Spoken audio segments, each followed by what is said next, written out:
On this week's episode of Ride the Lightning, the Tesla unofficial podcast, we learn a few more nitty-gritty details about the performance Model 3 as test drives begin. The Wall Street Journal gets the first test drive and reports their impressions. Sandy Munro, in his words, eats crow about the Model 3's profitability potential and more.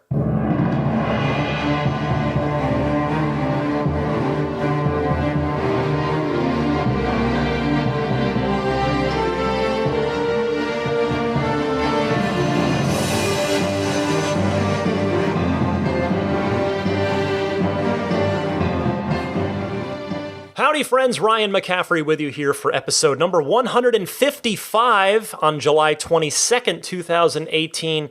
This is Ride the Lightning, the Tesla unofficial podcast, joined as always by Daisy the Boxer Puppy, who, by the way, I'd like to send her a shout out if she is awake. Hey Daisy.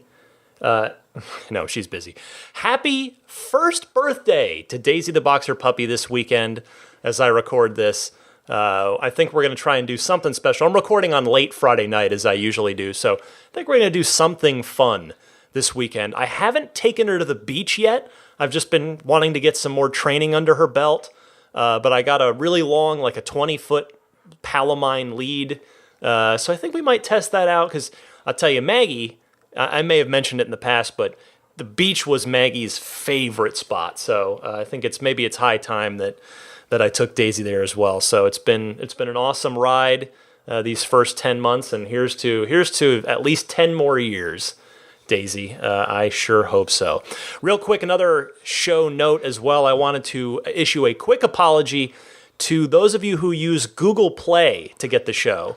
You may have noticed it didn't go out. I had a couple people reach out and be like, "Hey Ryan, it's uncharacteristic for you to miss an episode," and then turns out I didn't, and they thankfully were able to, those folks that wrote me were able to sort that out. It was there was an issue with Google on the podcast feed. I wrote to Google right away, and they wrote back and said, "We're currently experiencing issues with Libsyn feeds," and that's who I use for my hosting service, Libsyn. "We expect to have this fixed in the next several days, and will automatically ingest your podcast once it's fixed." So hopefully it is fixed by now.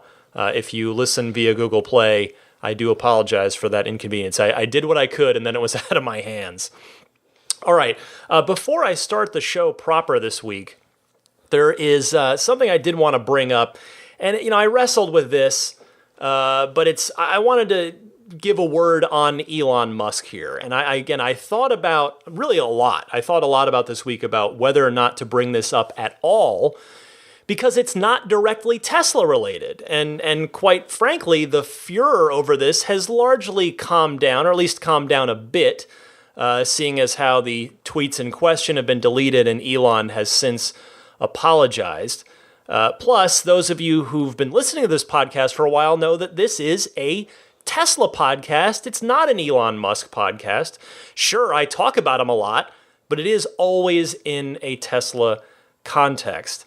I don't go into the things he does at SpaceX, at OpenAI, at the Boring Company, or, what he's been doing, like trying to help out in Flint, Michigan, etc. And, hey, I'm sure some of you might be annoyed by me speaking on this because you think, hey, it's done and gone. Don't worry about it. I just want to hear about Tesla stuff. And some of you would probably be annoyed if I didn't address it. You just can't please everyone.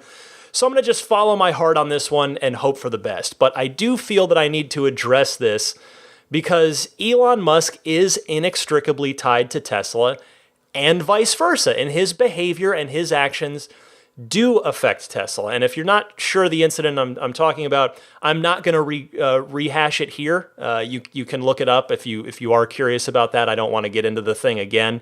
But those of you who are owners, I'll say, to get back to my point, is you've probably been asked about Elon Musk or had people comment on him in some way when people have approached you in parking lots, or maybe even it's been supercharger conversation. But anyway, here's what I want to say, because Elon Musk is someone that I honestly admire.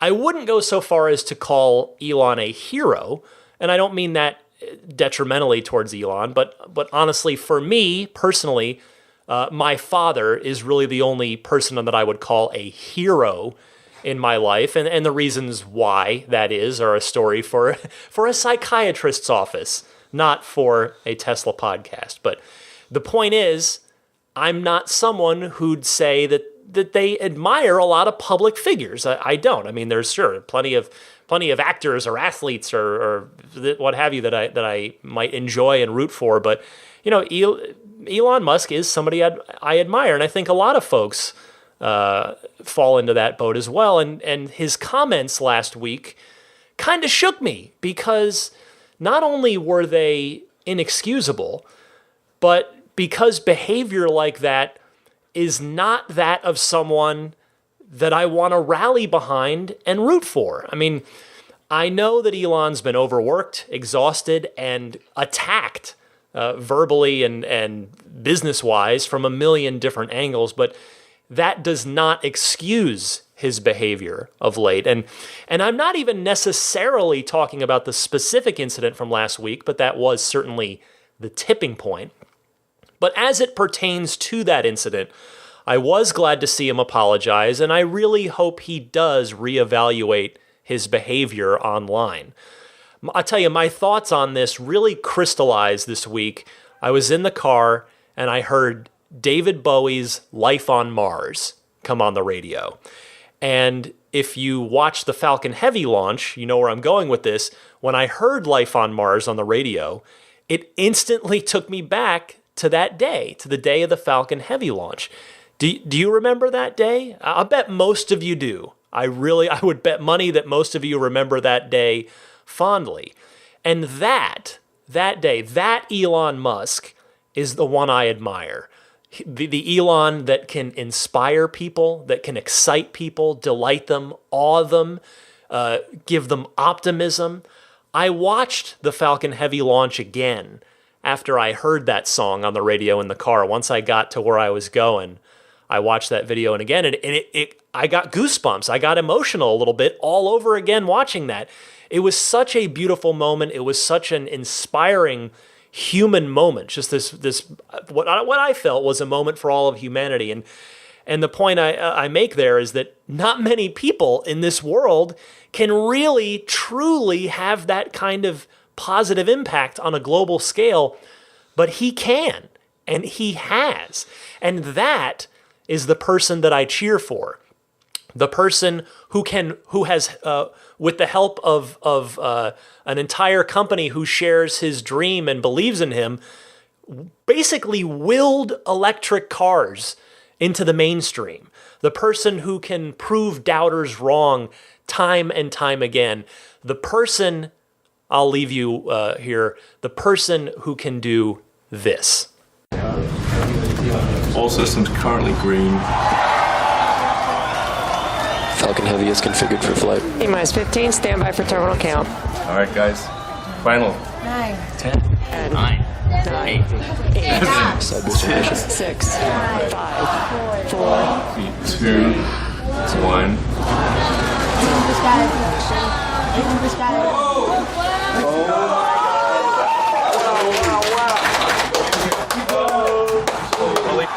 That thing took off. Oh my god. Okay, let's go.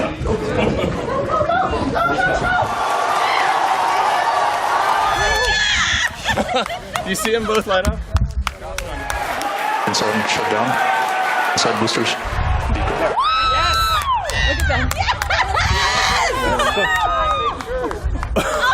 What?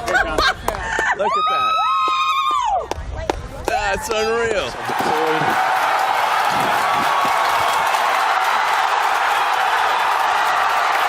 and the Falcons have landed.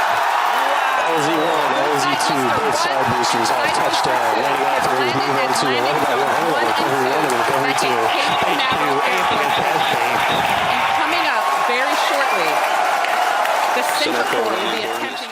All right, let's get on with the Tesla news. I start with a block of P3D news, and if you are getting tired of hearing about the Performance Model 3, I do sincerely apologize. I'm not just bombarding you with it because that's what I'm eagerly waiting for myself. But really that has been, I mean, this is effectively a new Model 3, a new version of the Model 3, the first new version since the car was introduced a year ago. Wow. Oh, wait, that's right. Wow. Next week's show is like officially the official 1 year anniversary of the Model 3. That's crazy. That's awesome. But anyway, so there has been a lot of talk, not just from me, about the performance Model 3, and a lot of questions and a lot of people wondering about it, and obviously people like me that can't wait to get their hands on it. So I start with clarification on its brakes versus the 3D's brakes, the standard all-wheel drive, the regular all-wheel drive Model 3. And it comes via the official Tesla Twitter account. I want to give a shout out to the official Tesla Twitter account because I hope this is going to start to be a regular thing. They started, whoever's running it, I presume the social media manager at Tesla, has started dropping some actual sort of information on there. And I say actual information, not as a backhanded slap at them or anything, but they haven't really been using the Tesla Twitter account to disseminate product information. They've been using it for pretty much everything else. Which is, all well and good. But from the official Tesla Twitter account, on the Performance Model 3, they said very specifically, it's a 4-corner Brembo system, including lightweight 2-piece rotors and larger front rotor. And then the P3D without the performance package, performance upgrade package, so the the performance-less performance. I guess do we have to call the other one the performance now? It's too confusing. I think we covered this a little bit last week, or maybe we are this week. I don't know, but there was a call about that at some point. But anyway, so for the all-wheel drive Model 3, Tesla saying, quote, same as base dual motor, they're speaking about the performance package without the performance upgrade, same as base dual motor, a fixed piston front caliper, with sliding rear integrated parking brake caliper and single piece cast iron rotors. So that is very on the nose specific information about the brake systems of the 3D, the P3D, and the PP3D. I don't think that's going to stick. I don't know. Maybe it will. It'll be up to you guys, I guess. Also, the P3D rear motor is either physically more powerful than the 3D motor, or it is simply tuned to put out more power, according to a very official source, about the most official source next to Tesla themselves, the EPA. The efficiency ratings are out for P3D and 3D, and according to the EPA, you've got a 211 kilowatt permanent magnet rear motor in the rear-wheel drive car. In the 3D, a 188 kilowatt permanent magnet rear motor with a 147 kilowatt induction motor up front. And then in the P3D, back to that 211 kilowatt permanent magnet motor in the back with that same 147 kilowatt induction motor up front. Now, most folks out there, and I will say that this theory makes perfect sense, believe that the 3D and P3D are the same motors, front and back, but they're simply tuned differently for cost reasons. So the two scenarios are either that 188 kilowatt rear motor in the 3D is either a physically different motor or it's just tuned down. I suspect the latter, but it's interesting either way. So get some cool official numbers there from the EPA, which, by the way, if you're curious, that translates to about 450 horsepower out of the 3D and about 480 horsepower out of the P3D. So some fun numbers right there. As for the mileage rating, you mentioned EPA rating. That's what most people think of. They're not talking motors. They're talking efficiency rating. And both the P3D and 3D rated at 116 miles per gallon equivalent, which is pretty darn good, but not as good, not as stratospherically good as the rear-wheel drive Model 3, which is rated at 130 miles per gallon equivalent. So you've got that permanent magnet motor that's more efficient than an induction motor to start with. So you're really not gaining efficiency with a second motor that you can just torque sleep to help add even more efficiency. You've got your most efficient motor in the rear of the car, driving the car at all times. It's just a question of whether or not you need that front motor. And so you're suffering a bit of an efficiency penalty there thanks to the added weight of that second motor. But still a very impressive green machine in both the 3D and the P3D. So again, more on P3D. We're in the block here. The P3D. Welcome to the P3 block here on Ride the Lightning. The P3D test drives have begun. I tried calling around some of the Bay Area locations, did not have any luck myself. That said, a few folks on Reddit have, and Dan Neal, a longtime an auto car reviewer, he's of the Wall Street Journal, he got a test drive and had what turned out to be sort of the exclusive. I don't know if it was an arrangement with Tesla or if he managed to just get a test drive first and was first to get his piece out. I don't know if Tesla set any embargo or what have you. In any case, Dan had a rather glowing assessment. And this is someone, by the way, who's been critical of Tesla in the past. But here he came through with a very impressive write-up on the P3D. I'm going to read you just a paragraph of this. And a note, by the way, this was labeled as review, and I presume he did not do that. Probably his managing editor or copy editor did that. So I was like, wow, a review. He had it for a while. I can't wait to read this. And then I clicked into it, and sure enough, right on the page once you click in, it's a test drive. So I have to say, as somebody who, as a quick aside here, I have a journalism degree. I studied journalism and I work in the field. And so to me, my eye twitches involuntarily a little bit when I see the word review in what is, in my opinion, misused like that. Like a review to me is a comprehensive analysis. This is more of a first impressions piece. Anyway, still, this is still valuable.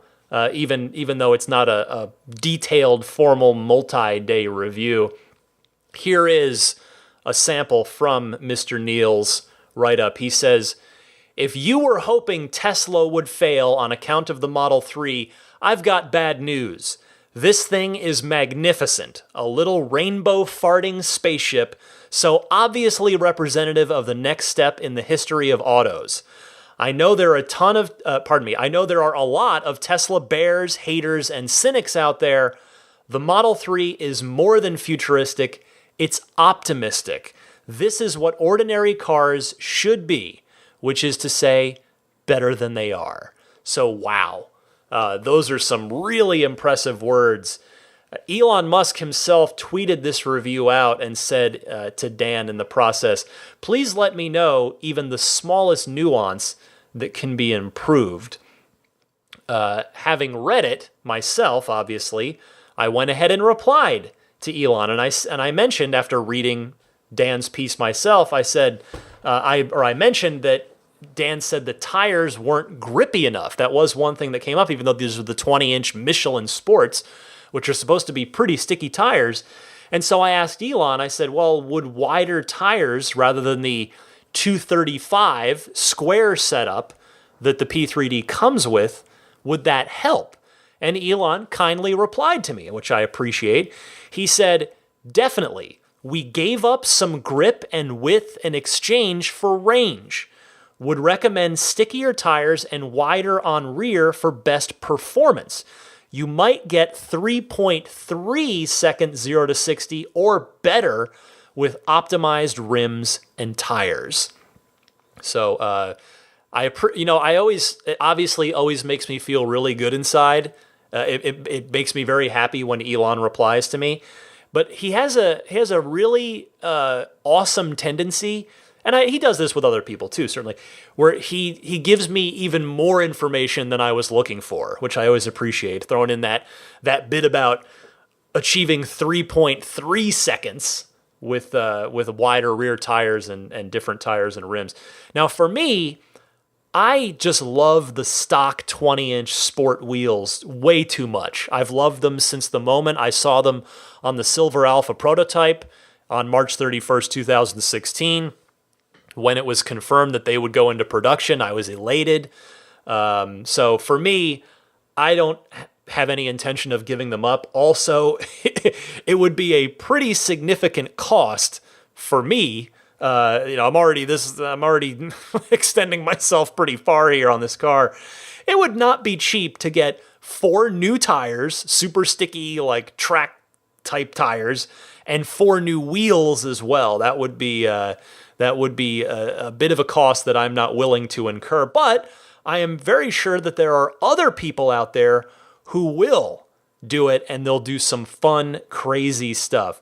Also of note, by the way, I got the other big question that I had about the P3D answered, courtesy of someone on Reddit. To be fair, I'm hardly the only person. In fact, pretty much everybody who's taken an interest in the P3D has been wondering about this one little thing on the car, and you're probably guessing it right now. It's, does it have ludicrous mode? Because if you go back to one of Elon's initial tweet storms after the March 31st, 2016 reveal, so we're talking April 2016 here, which is now over 2 years ago, someone asked him, will it have ludicrous? Elon replied, of course.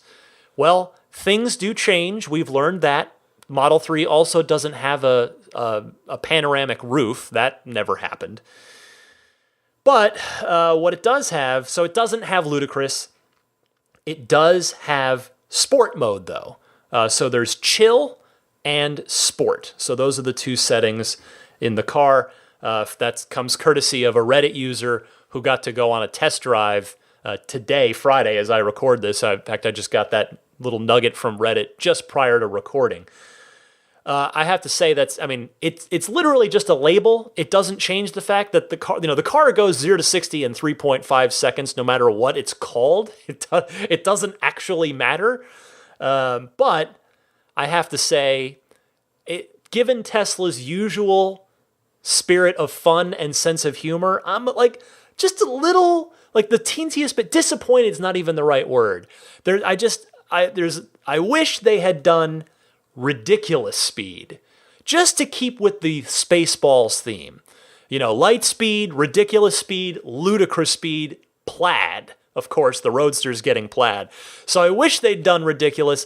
Now, of course, the fun part is, if anybody from Tesla hears this, or word gets to Elon, they can change it like that.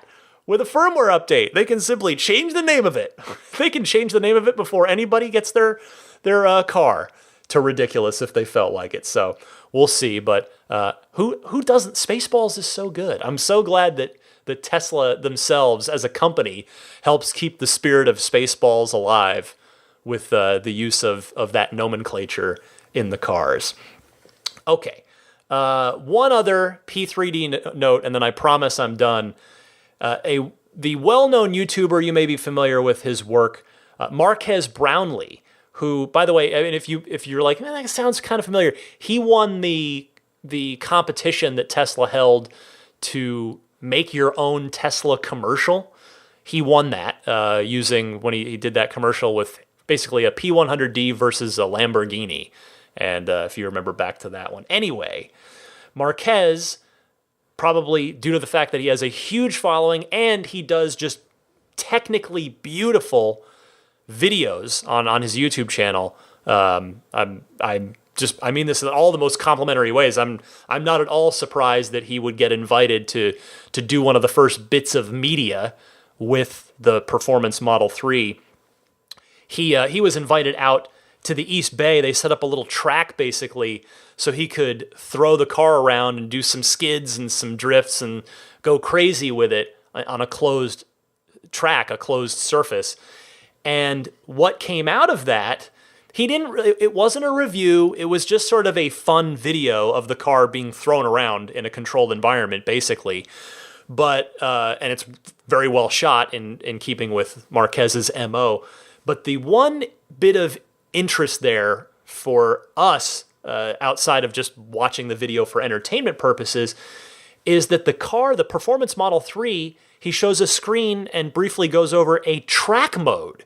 The Performance Model 3 is evidently going to have a track mode. Now the screen, you can do a freeze frame on the video and I'll read you what the screen says.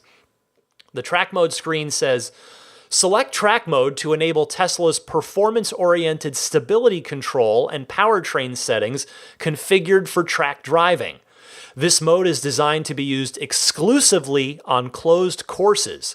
For the best experience, only progress to track mode once familiar with the track. And that's it.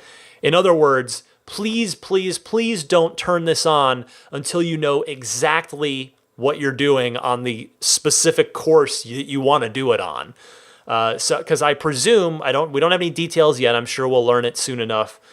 That presume this is going to disable traction control and probably loosen up some of the other restrictions that the car has to keep you safe and keep you planted and keep you on the road. Some of that stuff is going to get switched off that will allow you to do some interesting moves on the track, let's say.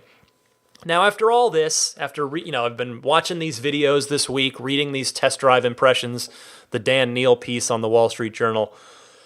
Part of me is, of course, dying to drive this car as soon as possible, not only to experience it for myself after the long wait, but more importantly, it's the journalistic side of me that wants to drive it so that I can report back to all of you about what it feels like, to help to be a vessel for you.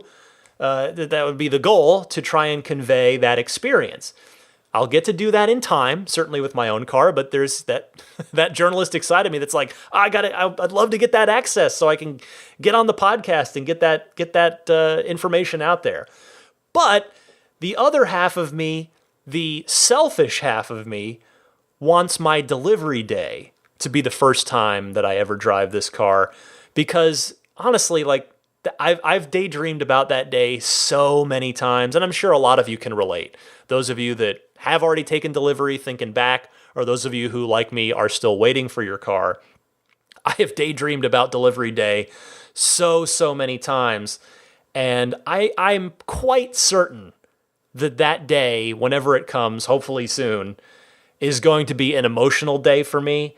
And if that day is the first day that I drive the Performance Model 3, I think it would make an already emotional day even more meaningful to me, if that, because it'll just be this incredible release of emotion, not only, just from this journey leading to this point for the last number of years, but then for that first mashing of the accelerator to be in my car as that day has come. So we'll see what happens. I mean, I signed up for the test drive a while back, and as I told you 2 or 3 weeks back, they called me to schedule it, and I politely declined because it wasn't the Performance Model 3. So I don't know if I'm off the list now for test drives or what, but hopefully it'll all be a moot point, pardon me.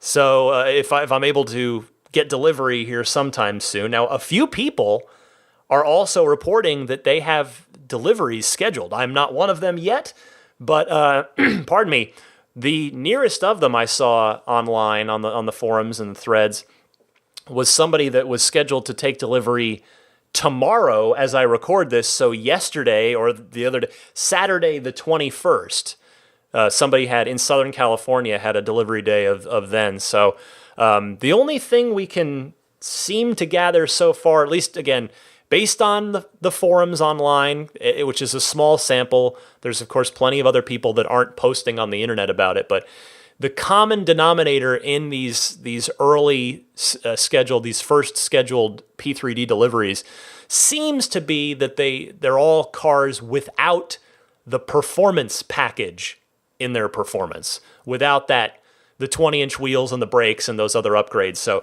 it's possible there's a little bit of a hang up there, or they're just ramping up to those by starting with the non-performance package performance cars. I'm not sure, but obviously I will be keeping you updated on my personal situation, and we'll see. I suppose by next week's show, we'll have a lot more impressions of the car based on test drives and some people taking delivery. But at the very least, things are clearly moving forward. So that is good news.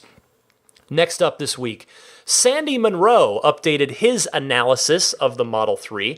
Now, you may have heard about Munro & Associates. Sandy Munro is regarded as an auto industry expert. He did a teardown of the Model 3, and I'm talking about a literal teardown, to complement and critique various parts of the car. He did one a while back, and he's done another one here. Now, in his first one, he was sort of middle of the road on the car. In his first go at it, he had specifically said that he wasn't sure how the car can be profitable based on what he found. So the assembly methods, the components used, etc. But he has come back and done the teardown again on a more recent car, and his words are much more flattering now. This comes via Bloomberg. A hat tip to them for the report here. Munro says, quote, upon further analysis, this is just from the Bloomberg story. Upon further analysis, his firm has found that the sedan can be profitable. It may even have the potential to make a 30% margin, which would be unmatched by any other battery-powered vehicle. Quote, a lot of crow is being eaten around here, Munro said in an interview posted Monday. No electric car is getting 30%. Nobody. Munro said the systems that impressed him most were the tight integration of circuit board components, which he calls, quote, a symphony of engineering, and the efficiency of the battery developed by Tesla and Panasonic. Quote, the Model 3 is profitable, Munro said. I didn't think it was going to happen this way, end quote. This is obviously fantastic news for both the health of Tesla from a dollars and cents perspective, and certainly it doesn't hurt in the PR department either, as they continue to come under attack from shorts and other various folks for any million different angles. But certainly that profit is going to be smaller per car once the $35,000 standard battery version finally starts coming off the assembly line. But regardless, this means the Model 3 achieves virtually all of its goals. It's easier to build, though, yes, Elon has admitted mistakes made and lessons learned in the making it easier to build department. It's profitable, it's super safe, and it's still a great car that is highly desirable, as evidenced by the 400,000 plus reservations that are still out there waiting to be filled. And now, by the way, currently, like today, Tesla is at about a 250,000 Model 3 per year pace, with that number only continuing to rise. The forecast or the goal for Tesla is to hit 6,000 a week next month in August, which obviously would translate to an even higher. That would push it over 300,000 car per year pace. So that's excellent news. And now, as I often like to say, you guys have heard me say this a million times, but pull back to the 10,000 foot view and just think about everything I just told you for a second. All that stuff put together. That is really, really impressive. It's impressive for any 15-year-old car company, let alone one that is attempting, I don't think this is hyperbole to say this, but attempting to literally reinvent the way that cars are done. So, bravo to the entire Model 3 team for what you have accomplished so far. It's just phenomenal, and I hear from people every single week now who take delivery of their cars and love them, and I hear from people who've had them for a week, a month, 2 months, 3 months, and everybody, there may be little nitpicks here and there, but everybody is in just awe of these cars. And it's a testament to the Tesla team from top to bottom. What an achievement this car is. And it's going to continue to evolve. It's going to continue to get better. And I can't wait to get mine. Speaking of great cars, the Model S, the greatest car of this decade, as decided by Hagerty, a collector car insurance company. If you, now I'm very familiar with them from my DeLorean days. if you've ever tried to buy or sell a classic car yourself, you probably are familiar with Haggerty as well. They are a well-regarded company. They've got a catalog to buy and sell classic cars. Obviously the insurance I just mentioned. They're very well-regarded in the classic and collector car community. And holy heck, that was some alliteration. Thank you. A hat tip here goes to Inside EVs for that website for the heads up on this story. This comes from Haggerty. They say, quote, "While we're technically not through with the 2010s, we think it's safe to pick the greatest car to come out of this decade. There have been huge leaps forward in automotive technology over the past few years. Cars are faster, more efficient, and quieter, while the rapid advances in active safety technology continue to bring us closer to cars that can actually drive themselves. And while all-electric cars are nothing new, no other car company is more synonymous with the EV than Tesla. Not only is it remarkable that a small California startup is the last word in electric cars, the design and engineering of the Model S became the foundation for an entire generation of EVs to come. But most importantly, only one has made the electric car cool, and that's the Tesla Model S." End quote. I love, by the way, the honor is, of course, very cool to read about. And those of you with Model S's out there are probably, I'll bet you are literally nodding your head right now. Like, yep, yes. I love that Haggerty is straight up, by their own admission, disregarding the fact that there's still a year to go in this decade, or even two, depending on how some people read the decade differently, but there's still time left to go, and they're like, forget it, this is the best car of the decade. And while, yes, I'm a self-admitted Tesla fanboy, I don't think you can argue much with this pick. Like, I don't know what other car you would seriously put up against the Model S, but my goodness, because, as the Joker would say in The Dark Knight, which is, by the way, quite possibly my favorite movie ever, if you were to just hold me down and be like, what's your favorite movie ever? And you're not going to okay, well, I think it's The Dark Knight. As the Joker would say, you've changed things. Happy 10th anniversary, Dark Knight. I'm going to watch you tomorrow for the 7,000th time. Anyway, congratulations, Tesla, again, for the second consecutive news item here. But seriously, in all seriousness, congratulations to Tesla on the Model S being named the car of the decade by a very respected organization like Haggerty. Everybody at Tesla, you deserve it and you earned it. The car is amazing. And again, real quick, just not to get on too far of a tangent here, but again, I talk about that 10,000 foot view. Pull it back for a second and think about this. When the Model S came out in 2012, the company was really hanging by a thread. The Roadster contract with Lotus had ended. Tesla was producing nothing.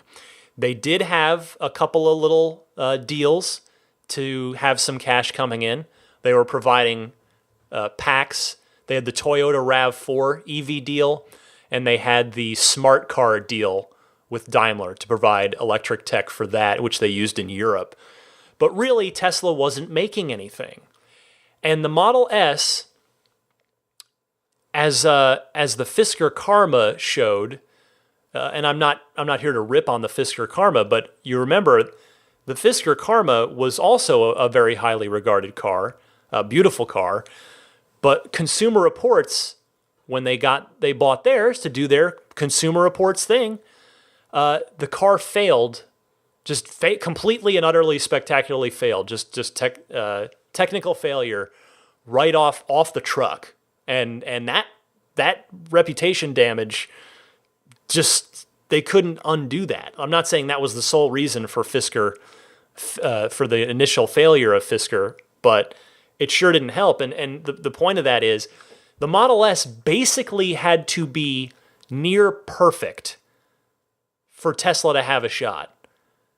And it was. What are the odds of that?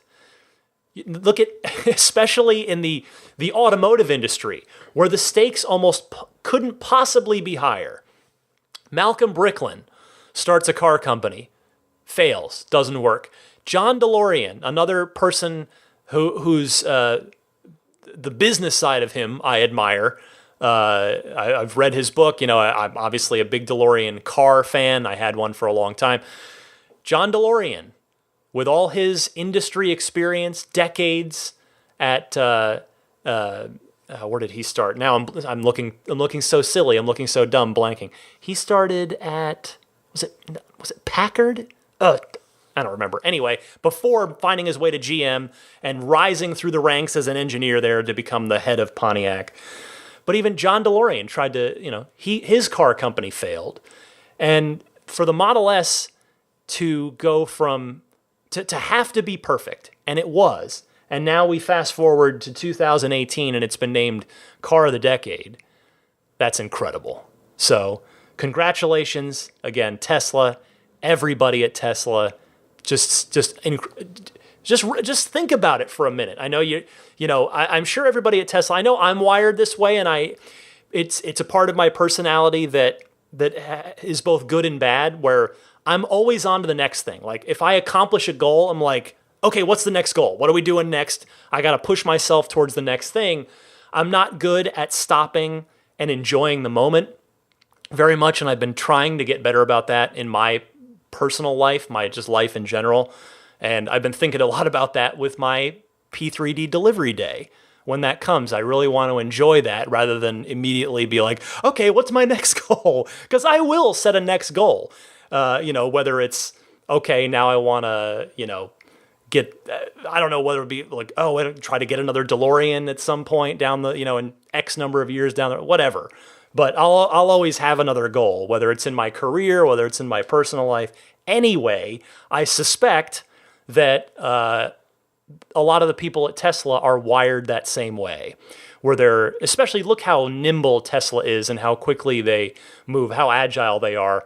I suspect a lot of the folks at Tesla are that kind of like, all right, we did it. Holy crap, we did it. But we're not going to enjoy it because we got to get on to the next thing. Just try to stop and enjoy this one. If you're a Tesla employee, just take a moment to yourself. If you're listening at work right now, at Tesla, if you're listening on your commute, just like pause this right now and just think about the Model S and your memories of it. And however, whether you've worked at the company for a month or for 8 years, what an accomplishment. Spectacular car, well-deserved car of the decade. Brilliant stuff. And in case you're wondering, to wrap up this story, if you're wondering what Hagerty's other winners have been, Hagerty's been around for a while, but I think some of these were probably backfills. But in the 2000s, Hagerty's car of the decade was the Corvette ZR1, excellent car. In the 90s, it was the Mazda Miata, a very well-liked little two-seater. In the 80s, the Dodge Caravan, can't argue with that. The minivan changed everything, Lee Iacocca. The 70s, they named the Lamborghini Countach the car of the decade, which, boy, that, as a child of the 80s, I was born in 1980. I had the poster of the Countach on the wall. That was the car. I mean, that was the dream car. It had those scissor doors, which were, would obviously go on to be a theme in my life with the DeLorean, with its gull-wing doors. And now here to I don't own a Model X. I would if I could, but of course, now I'm into Tesla, and they have a gull-wing doored car. They have a car with goofy doors. And I mean goofy in a good way, by the way. But yeah, the Countach was that was a dream car. That thing was amazing.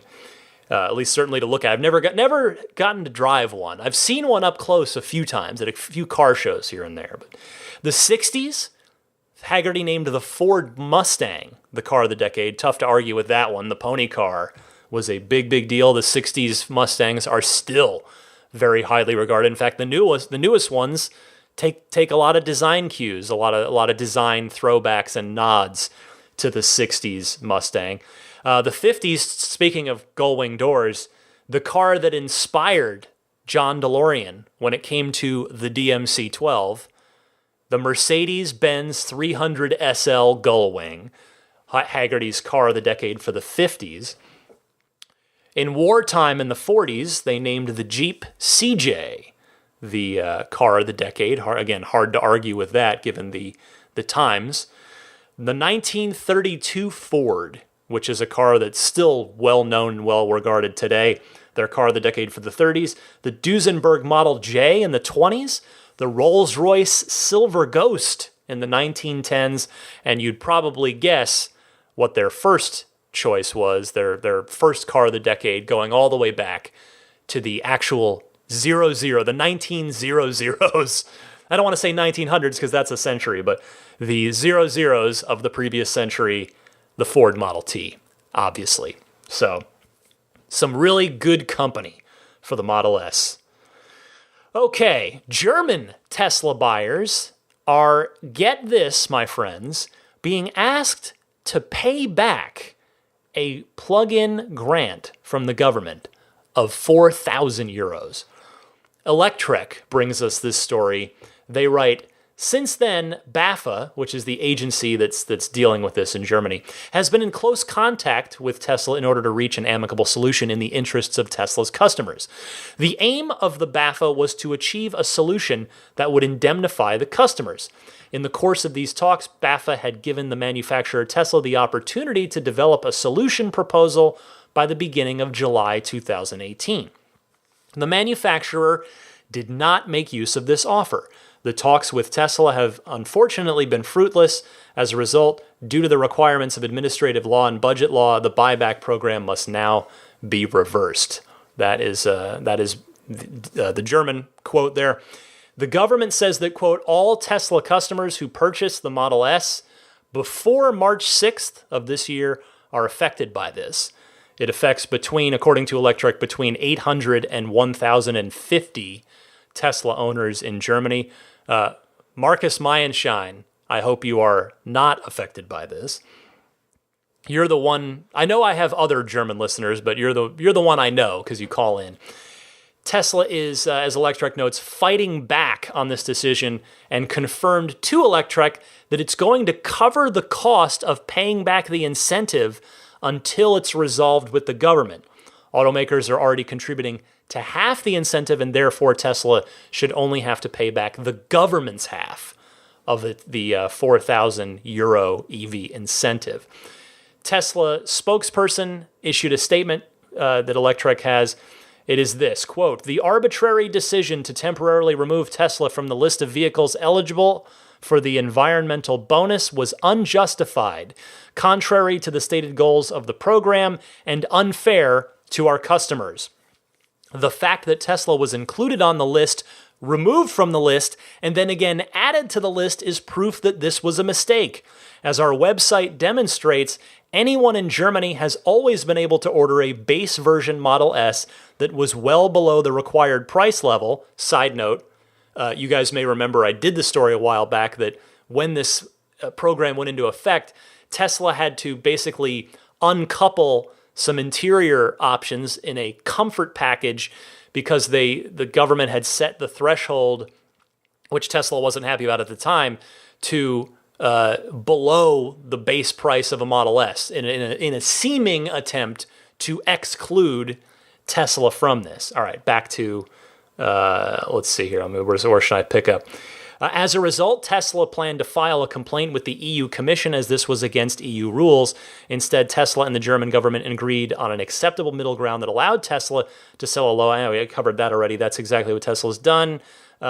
Tesla says, we are appealing to BAFA's decision to take this action against our pre-March 2018 customers. To make sure our customers are not harmed by this decision, we will cover the cost of the bonus for them until the issue is resolved. Well, this is a very strange situation, but I'm very glad that Tesla's affected customers are not going to be left holding the bag on this. I know, I'll tell you, if I were in Germany and I bought a Tesla, and due to something that I had absolutely nothing to do with, I was asked to pay back roughly $4,000, or I'm not quite sure what the exchange rate is on euros to American dollars right now, but let's just call it $4,000. if I had been asked to pay back $4,000 that I had already received, I'd not only be pretty upset about it, I'd probably never want to buy a Tesla again. I mean, that would not be a good scenario. So good job, Tesla, for making their customers whole on this. That is the right thing to do. I will keep an eye on this story to see if there are any further developments. 2 more quick points this week. Everyone should keep an eye on their delivery date estimates in their My Tesla accounts. Tesla had said on Twitter this week that they were going to be updating everyone's. They said, quote, reservation and order dates factor into delivery timeline. In other words, those of you who waited in line should be getting priority over somebody who just ordered last week when the design studio went public and open to everybody. So take a look in your My Tesla when you get a chance, and I hope all of you get good news on the cars you are waiting for. Finally this week, a quick note that Tesla is going to have their Q2 earnings call on August 1st. So that means look for my big quarterly earnings call recap and analysis episode in 2 weeks. That's 2 shows from right now, not next week's show, but the one after. This is going to be a big one. I know I think I say that about all of them because they are all big ones. Every quarterly earnings call is a big deal with Tesla for one reason or another. But I'll tell you, this Q2 one is going to be big with the Model 3 ramp hitting 5K right on the last day there, the other challenges they've been overcoming. And then guess what? The next one after that, the Q3 earnings call, that one will be a big deal because we'll see whether or not Tesla achieves the profitability goal that that Elon had said he was confident in. He was careful not to promise, but he said he's very confident in Q3 and Q4 profitability. So quarterly earnings show in 2 weeks. All right, that wraps it up. Holy my goodness, that was a lot of talking on my part. A lot to cover there. I've got a ton of calls in the Ride the Lightning hotline. I hope you'll hang with me. If this is a super long show, well, the good news is it's a weekly podcast.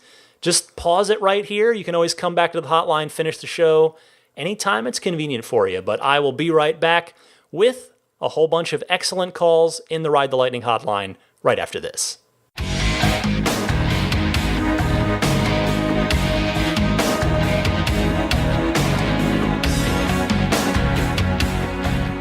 As usual, plenty of excellent stuff from you guys in the Ride the Lightning hotline. This is the part of the show where you get to call in and it's your time to shine. Your questions, your comments, your discussion topics. Give me a call. There are 2 easy ways to do that. Either use your smartphone's built-in voice recorder, record your question. Please try to keep it to about a minute, minute and a half tops. That would be outstanding. And then email that file to me at teslapodcast@gmail.com. Alternatively, you can just call and leave a message on the toll-free Ride the Lightning hotline number, and that number is 1-888-989-TSLA. That's 1-888-989-8752. And if you know someone special with an upcoming birthday, anniversary, graduation, or some other special occasion, you can give them a unique gift of recorded voices from friends and family telling them why they're special. The recordings can be podcasted, or you can put them onto a keepsake. Visit lifeonrecord.com if you'd like to learn more. Let's kick it off with Logan in Denver, noting something that changed on the Model 3 website that will help calm everybody down a little bit. I know this was a thing that did pop up, so some of you may not even have seen this, but in case you have, let's help clarify this right now with Logan. Hey Ryan, Logan Willis here from Denver. Just wanted to give you a call. They just opened up on Tesla's website the new splash page for Model 3, and I know there's been some concern about whether the standard battery pack would have the ability to have dual motor all-wheel drive. And if you get down to the Model 3 specs at the very bottom of that splash page, you can actually see that when you select standard, dual motor all-wheel drive is available. So just wanted to give you a call and let all your listeners know in case they hadn't combed through this with a fine-tooth comb like I have because I'm obsessed. But hopefully our performance Model 3 should be arriving soon, and we'll be off and driving. Thanks so much for all you do. Thanks. Bye. Thanks, Logan. I know some people were a bit worried about standard battery because it's not as forward-facing on the Tesla website right now, but it's there, and it's good to know that they still have a listing for standard with dual motor as well. Thanks for calling in to note that. Much appreciated. Let's go to Vincent in Des Moines, who is a little miffed at his place in line versus new orders. Vincent, go ahead. What's going on, Ryan? This is Vincent from Des Moines giving you a call. I actually had called, many years back when we first placed those Model 3 reservation holders and got our spot in line, and that's kind of what I'm calling about today. I'm a little bit confused. I don't want to say disappointed, because in the big picture of things, it's going to be well worth the wait, but obviously being a day one reservation holder, I'm holding out for dual motor, and when when they kind of opened it up to everybody, when I don't sign into my Tesla account, I see the wait, it says is 3 to 5 months for a Model 3. I sign into my account, I'm projected 3 to 5 months. So to feel like I've been waiting all this time and then, to just kind of be anybody can go ahead and jump in front, just feels a little off to me. I was wondering if you can let me know, if I've got this misconstrued, maybe I'm off, or is that what it is? And in Tesla's defense, I understand, I declined, obviously. They sent me the invite to configure a single motor version, months ago. I had to decline that waiting for dual motor, so I get their point, but it just feels a little bit off-putting. So anyways, man, I love the show. Hope you can get back to me and keep doing great work. Looking forward to you getting your car and getting to hear all about it. So, all right, man, have a good one. Bye. I feel you, Vincent. I really do. You started to answer your own question when you said that you did get your shot at first production long before a random guy off the street in July of 2018 did, but nevertheless, I see your point. Now, the good news is, as I mentioned earlier in the podcast, the reservation holders are still being given priority. In fact, what I would ask you to do, if you haven't already, since you've called in, is log into that My Tesla, check that estimate again, because again, I've gotten reports, and I mentioned it, Tesla had said this was going to happen, that a lot of delivery windows are moving up by a month. So I hope yours has, and that might take the sting out of this a little bit. But as you said, in the grand scheme of things, you are going to get an awesome car, and yes, you are going to get that full federal tax credit. Thank you, Vincent. Let's go next to Cecilia in the North Bay. Wanted to talk about the vegan situation in the Model 3. Cecilia, you're on the air. Hi, Ryan. This is Cecilia in the North Bay of California. I was excited about earlier reports of the Model 3 having a leather-free interior. After learning that the Model 3 actually has a leather-wrapped steering wheel, I was pretty bummed. I'm calling to let you and other listeners know that I started a petition in Tesla to provide a non-leather-wrapped steering wheel for Model 3. With enough folks signing on, I'm hoping to have enough weight to convince Tesla to provide some kind of option for us.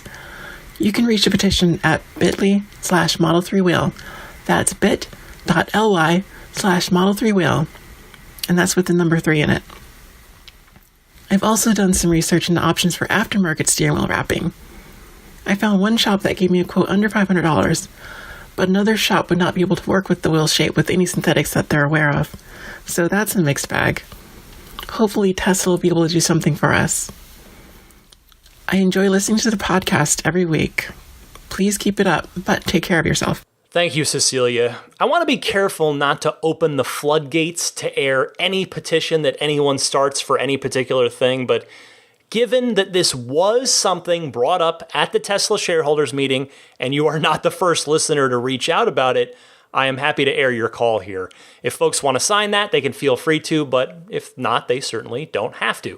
I wish you the best of luck. If it's an option that people can choose, whether they want or not, then there's really no harm in it, obviously. So I hope you're able to get that vegan steering wheel as an option in Model 3. Thanks for calling in. Let's go next to Travis in Ohio, wants to talk about the new bill on the table to extend that federal tax credit for electric vehicles, specifically Tesla, since they, of course, are the first and so far only automotive manufacturer to trigger the phase-out situation. Travis, you're on the air. Hey Ryan, it's Travis from Ohio with an idea and 3 observations from the Tesla website. You talked last time about the bill to extend the $7,500 US tax credit for 10 years. Since that doesn't look politically viable, I wish someone would sponsor a bill extending the tax credit to the first 1.5 million EVs delivered in the US, regardless of manufacturer, and then tapering down from there. That would incentivize other automakers to accelerate their EV production rather than let it all go to Tesla, Nissan, GM, etc., since it'd be on a first-come, first-served basis. The pitch to Republicans would be that it would mean less total federal money spent incentivizing EVs, since 200,000 times the total number of automakers would be a lot more than 1.5 million total tax credits under this plan. Do you think that idea could get any traction? First observation on the website. I noticed the $1,500 19-inch sport wheels aren't available for performance Model 3 buyers who have to either stick with Aero wheels or pay $5,000 for the package with the 20-inch sport wheels. Second, I noticed the brand new Model 3 page listed the standard battery range, previously announced as 220 miles, as 215 EPA estimate when the new page first rolled out earlier this week, and now it says 215 to 220. Third, the new Roadster page says it gets 620 miles of range, but the video on that page says it gets 621. That's a very insignificant difference, especially for a number that will likely change, but it just seems weird that there'd be that inconsistency right on the same page. That's all I got. Interested in your thoughts. Thanks. Travis, I like your EV tax credit bill a lot. You offer what I agree is a fair compromise for both sides, as it were. I mean, I say that with air quotes because I wish there weren't sides at all on this issue, but so it is. Anyway, one problem as I see it is that the folks less likely to favor Tesla in this scenario, in my opinion, are the ones in power. And I can't see them passing a bill like this, knowing that Tesla would be the primary beneficiary. Again, at least as of today, like that's how this would be spun if it came to be today. I think the tax credit's probably just going to stay how it is, meaning it's probably going to phase out in 2019 while still just sitting there for other manufacturers. But you never know. Hopefully, EV buying Americans will get something to look forward to on that front in the next year. The bill that I talked about, was it last week or the week before, it's picked up some more co-sponsors, all still Democrats. You know, if once some Republicans start hopping on board with it, then I think it might have a serious chance to actually become law. But until that time, I'm just not super optimistic that it is going to get anywhere. And yes, by the way, though, thank you for pointing out that standard Model 3 battery range was tweaked. That is a change. And it's exactly, if you recall, it's exactly the bare minimum that Elon promised over 2 years ago, back on March 31st, 2016. So here we are. The final tally appears to be officially a 95-mile range difference between the standard and long-range batteries. And it might actually be more than that, since the standard battery figure seems to be undersold a little bit as well. Although hopefully the standard battery figure is going to be undersold a bit as well. As for the Roadster, I would honestly not even sweat that right now. That car is still a prototype. A lot can and a lot will change between now and production. So wouldn't worry about it, but I will say, Travis, you have a keen eye, my friend. Good stuff. Next caller is JC in Phoenix, a long-time listener, first-time caller.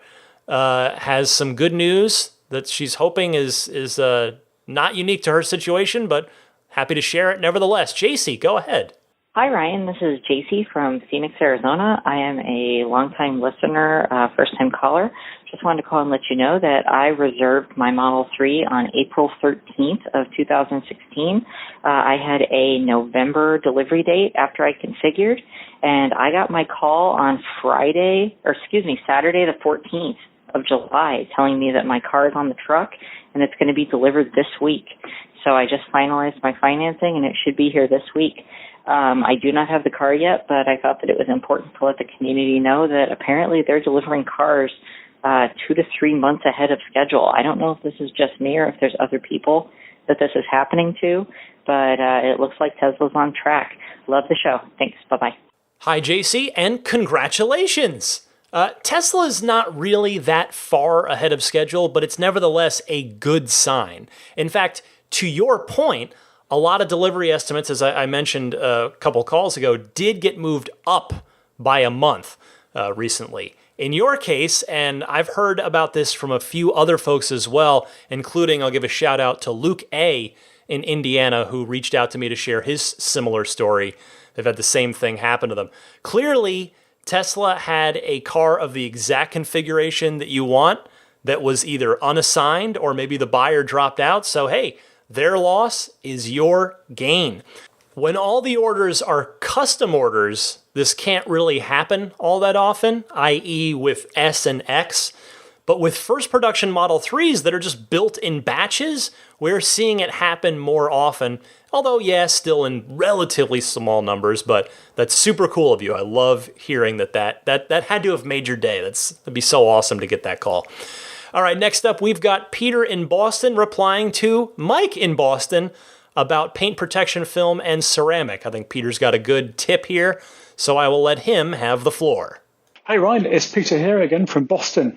Just responding to Mike from Boston last week from my fellow Tesla owner here regarding the clear coat and ceramic options.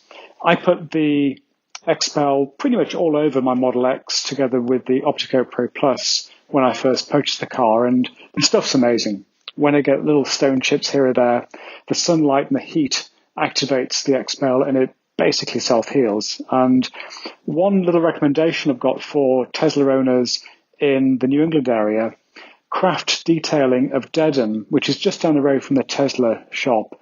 They did a tremendous job. I'm not being paid by them. I have no affiliation whatsoever. They did my XPEL and Opticoat, and they did a great job. Very, very friendly people. So highly recommended. Keep up the good work and hope you get your P3D soon. Take care. Thank you for the call, Peter, and for the recommendation. Word of mouth from trusted friends is definitely one of the best ways to start a search for a service like detailing, especially when you're talking about making a significant financial outlay, which is what PPF and ceramic coating require. Hopefully, by the way, I hope you and Mike from Boston will get to meet up maybe at a New England Tesla group gathering at some point. That would be cool. New England, do a fall foliage tour.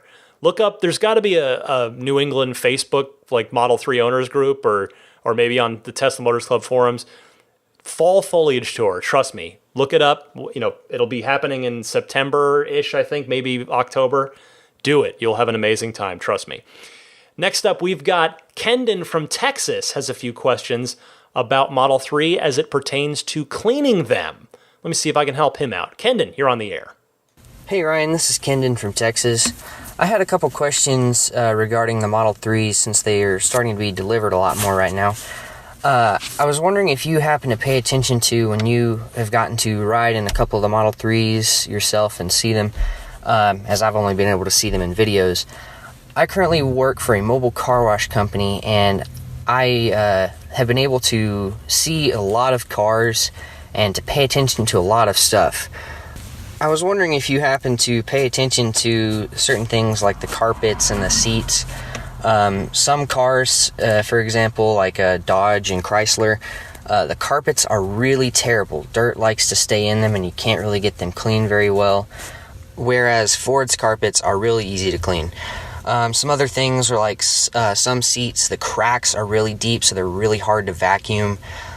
Some things like cup holders are really hard to wipe and get stuff out of, for like if you drop a Coke in there. Just wondering if you happen to pay attention to certain things like that, what you think of the Model 3s, if they'd be pretty easy to clean or not, because that's something I would definitely pay attention to when buying a car, especially just because it takes time to clean a car that can't really clean very well. Anyway, keep up the great work. I appreciate the show and everything that you do at IGN too, so thanks. Very solid questions here, Kendon. Thank you very much. I actually want to invite any Model 3 owner out there who is someone that loves to take the time to deep clean their car. And by the way, I suspect there are a lot of you that meet that criteria out there right now, as you are freshly in love with your new Model 3s and want to take the best care of it possible. So I would invite someone that owns the car already to call in and respond to this. But for now, I will give you the best I can. I can say that the seats should be rather easy to clean. There are no deep crevices, and the synthetic material wipes down really easily. The carpets, I just don't think I can sufficiently comment on those because I haven't cleaned them myself. And honestly, I haven't taken a good up-close look at them, their texture, their, what's doing with those. Hopefully an owner can chime in on that one. Cup holders, though, should be easy. I suspect, though, on a similar note, you probably are going to need to be very careful cleaning the center console because it seems to be so prone to scratching. So be careful with that. Anyway, I hope that helps, and I suspect, again, we'll probably be able to follow up on this call in another week or so from an owner that calls in to maybe have some comment on cleaning the carpets in Model 3. Van from Virginia is next. We got a few more calls here, and he wants more interior options. Let's talk about that. Van, go ahead. Hey, Ryan. This is Van Clampett from Virginia. I have a Model S 100D that I purchased at the end of last year with the license tag 0 CO2 for you. I'm also a day one reservation holder for the Model 3. My Model S has a cream interior. My sister would love to assume that reservation if that cream interior were available. Do you believe that will become available? Also, do you believe that when it becomes available, the tax incentive would still be in place? I love your show. Thanks for being out there for us. Thanks for calling in, Van. I wish I had better news for you. Unfortunately, the best I can say is there's a chance, but the reality is that the cream interior has literally never been uttered with regard to Model 3 by anyone at Tesla. And given that, plus the fact that they're barely starting to offer white in only one trim of the car to start with, I am not in any way optimistic that cream is going to be added to the list of choices anytime soon. It might be, I don't work at Tesla. I don't have it. Maybe it's on a roadmap at somewhere. But given the continued focus on the production ramp, now they're trying to sustain 5,000 a week and try to ramp up to 10,000 Model 3s per week. I don't see there being any way they introduce another option into the mix for quite a while, personally. Standard battery is the next big option that's coming. It's due at the end of the year, and then air suspension due in 2019 after that. The cream interior might happen, but I would not advise waiting around for it. If it does happen, the timing on it, and to be clear, I am just speculating here based on what we know, is that you would be lucky to get the quarter tax credit on it in the second half of 2019. If she is dead set on a cream interior, maybe she can convince you to sell your S at some point down the road, and then you either buy yourself a new Model S, or if you're not as hung up on cream, maybe you go with a well-equipped Model 3. I don't know what you'd want to do, but the cream, because the other, what about, you're like, hey, what about CPO? What about used? Well, the cream interior option in the S and the X is still too new to really have any good CPO options on that. So you might want to take her to your nearest Tesla store. You said Virginia, so the one I know for sure, there's Tyson's Corner. Maybe take her out there and show her the white seats and see if maybe she does like those white seats. Who knows, but you should see them in person. They are they are stunning in person, in my opinion, but obviously that's a subjective opinion. Some people might really not like them. All the best to you either way, Van. Thanks for calling in. 2 more calls. Let's finish up with first Jeff from Pittsburgh, who wanted to find out what's going on with Summon in the Model 3s. Jeff, you're on the air. Hey Ryan, Jeff from Pittsburgh here. Really appreciate all that you do. Keep up the good work. Love the podcast. I'm a day one Model 3 reservation holder, and I've had my car for 2 months. I just wanted to say that everybody that I've given a ride in it or has taken it out has really been impressed with the pickup, the feel of the car, and the touchscreen. So I think the future is bright for Tesla. Anyway, my question relates to the software updates over the air. I've been waiting for 2 weeks to get the summon mode update 2018.24 that also includes, I think, the Wi-Fi. And I still haven't received it yet. And I'm just curious if you had any insight into how Tesla rolls out those updates. And if perhaps in the future, if it'd be possible to manually force those updates to happen if you know that there's a new update out there, sort of like you can do for your iPhone. My comment is, as it relates to the wheels, you may have mentioned this before in prior podcasts, but the Aero wheel package, which is what I have, the Aeros are actually hubcaps, and those you can easily kind of pull those off, and underneath are some really stylish, beautiful 18-inch gunmetal gray wheels. So I would encourage people who are configuring, who are looking at the different wheel styles, maybe go do a Google image search to see what those look like, because they really do look fantastic. And I think Tesla kind of downplays those a little bit with the Aero hubcaps that sit on top of them. So anyway, thanks again. Keep up the good work, and look forward to the next podcast. Great to hear from you, Jeff, and I am happy to address this. There was apparently a bit of a holdup with this one. I'd heard it needed a hot fix, which is exactly why Tesla does their software rollouts in waves. That appears to be the delay on this one, but I think I've heard it's rolling out wide now. You might even have it by the time you hear this call.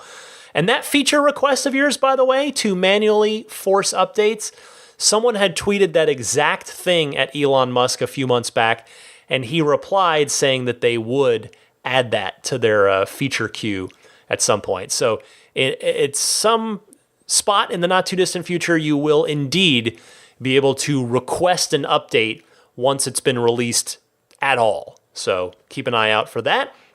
Final call this week comes to us from John in Louisville, Colorado, who has a little bit of confusion on the performance Model 3 versus the performance Model 3. I'm just going to stick with that because for this week it's funny. We have to come up with a better way to to discern the two of those, though. John, you're on the air. Hi, Ryan. John from Louisville, Colorado. Thanks for the great podcast and especially all the great information, particularly regarding the performance model of the Model 3 or performance variation. I had a follow-up question. On the initial performance upgrade from the dual motor version, it's about an $11,000 upgrade, I believe. There are 3 bullet items listed: a higher top speed, a higher acceleration, and then other features exclusive to performance. I'm wondering if you could try to decipher that last bullet. I believe the motor selections are going to be in the top percentage of performance, but do you have any clue what the other attributes could be? And I'm just talking about that initial performance option, not the performance upgrade for the additional $5,000. And thank you for the great coverage last episode regarding the brakes. Appreciate it. Thank you. Bye. John, you've definitely already got the big one down. Here was Elon's exact quote: "Performance drive units are lot sorted for highest sigma output and get double the burn-in," end quote. That is almost certainly what Tesla means to say when they say, quote, "other features exclusive to performance," because when you look at that, I mean, that is too confusing and complicated to put on a sales one sheet like that, where you need to keep it fairly simple. Also, the suspension sitting a whopping 1 centimeter lower, there's that. That's, by the way, 1 centimeter, 0.4 inches approximately. So just slightly less than half an inch. I would bet that's about it, honestly, and here's why. If there were more significant things than those things, I have to figure that they would have called them out separately and listed them separately. Just my 2 cents there. Thank you, John, for your call. Thanks to all of you who continue to call in, and please keep them coming. If you've got a question, comment, or discussion topic related to Tesla, I would love to hear from you. Again, send that minute and a half or so call in one of two ways. Either, again, use your smartphone's built-in voice memo recorder and record it, email it to me at teslapodcast@gmail.com, or you can call in on the toll-free Ride the Lightning hotline and just leave a message. It's very simple. That number is 1-888-989-8752. Be right back to finish things up for you right after this.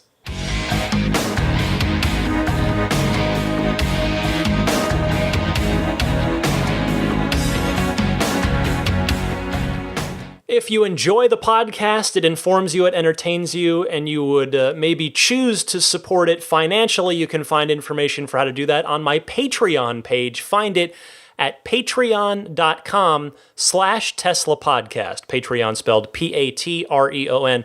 All the tiers, all the different stuff are there, all the different perks, what have you, including the Patreon producer tier. I want to say thank you to those folks. We've got Jeff Bartram, Paul Hussey, DJ Harbaugh, Pete White, Wolfgang Obergen, George Cassiopo, David Brander, Jonathan Wales, Alexi Heft, Logan Willis, Matthew Para, Michael Lester, Robert Miracle, Jason Chalukas, Emotion Rentals, Richard Ouellette, Tim Hyde, Marcus Mayenschein, Lee Sweet, Lars Hoffman, Orion Coates, Peter Chalet, Harold Plug, Kenneth Martin.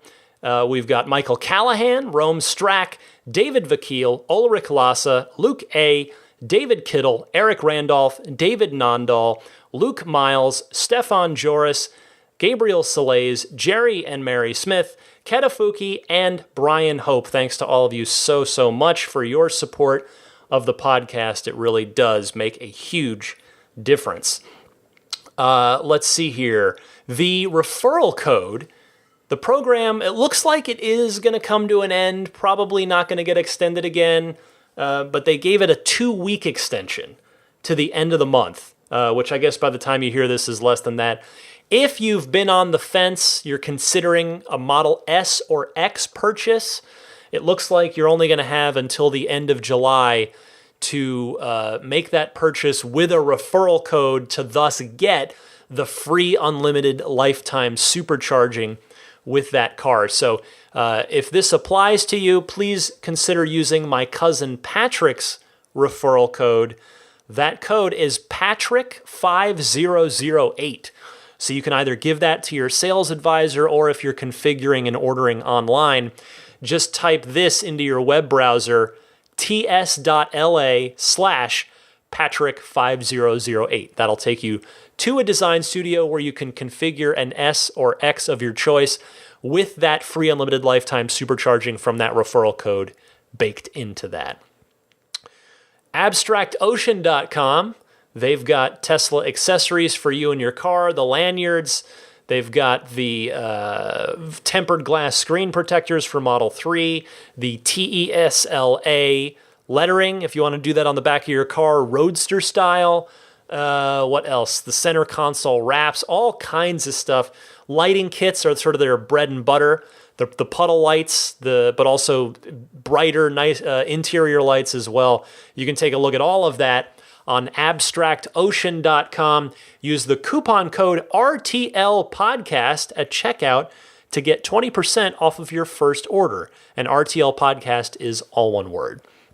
And then my friend at Immaculate Reflections, you've got detailing on the brain. If you're picking up a new Tesla, you're thinking, I'd like to try and keep this paint extra super nice. Well, Immaculate Reflections may be able to help you if you are taking delivery in the Bay Area, or you live here in the Bay Area, or you want to bring your car on up here to get it done. They'll take good care of you over at Immaculate Reflections, whether it's paint correction, paint protection film, Seaquart's finest reserve ceramic coating, any of it, all of it. Whatever you want to do, they'll work with you with your needs, your desires, and your budget.